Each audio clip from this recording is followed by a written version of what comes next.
আমাকে ব্যক্তিগতভাবে মেসেজ করেছেন, কল করেছেন, সবাইকে শুকরিয়া জানাই, জানতে চেয়েছেন যে শাহেখ আপনি কবে আসবেন। আমি আপনাদেরকে এতটুকু নিশ্চিত করছি যে আমি শীঘ্রই বাংলাদেশে আসছি ইনশাআল্লাহ। প্রতিহিংসার রাজনীতি আমরা বাংলাদেশে আর দেখতে চাই না।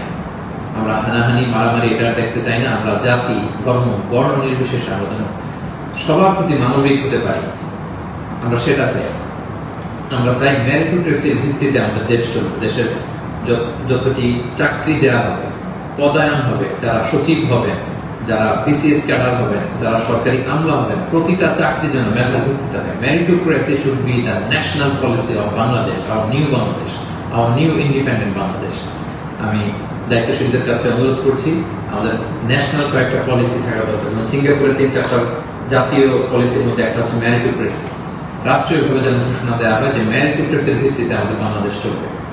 আমাদের বিচার বিভাগ সম্পূর্ণ স্বাধীনভাবে, এখানে কেউ হস্তক্ষেপ করতে পারবে না। কোনো চাঁদাবাজি আমাদের বাংলাদেশে চলবে না, কোনো ঘুষ বাংলাদেশে চলবে না।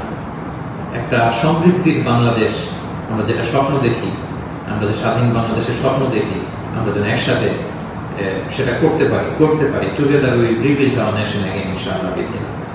সো সম্মানিত সুধী, আমি এই আহ্বান জানিয়ে শেষ করব, কেউ আইন শৃঙ্খলা অবনতি ঘটাবেন না, সংঘাতে জড়াবেন না, আইন নিজের হাতে তুলে নেবেন না।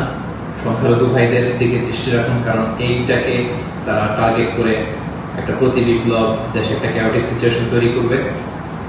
এবং পুলিশ বাহিনী, সেনাবাহিনী, বিমান বাহিনী, র্যাব, আনসার, বিডিআর, প্রত্যেকটি বাহিনীকে আমি বলবো যে আপনাদের কাঁধে অনেক বড় দায়িত্ব। দেশের শান্তি, শৃঙ্খলা, সিকিউরিটি, নিরাপত্তা নিশ্চিত করে এগুলো আপনাদের দায়িত্ব।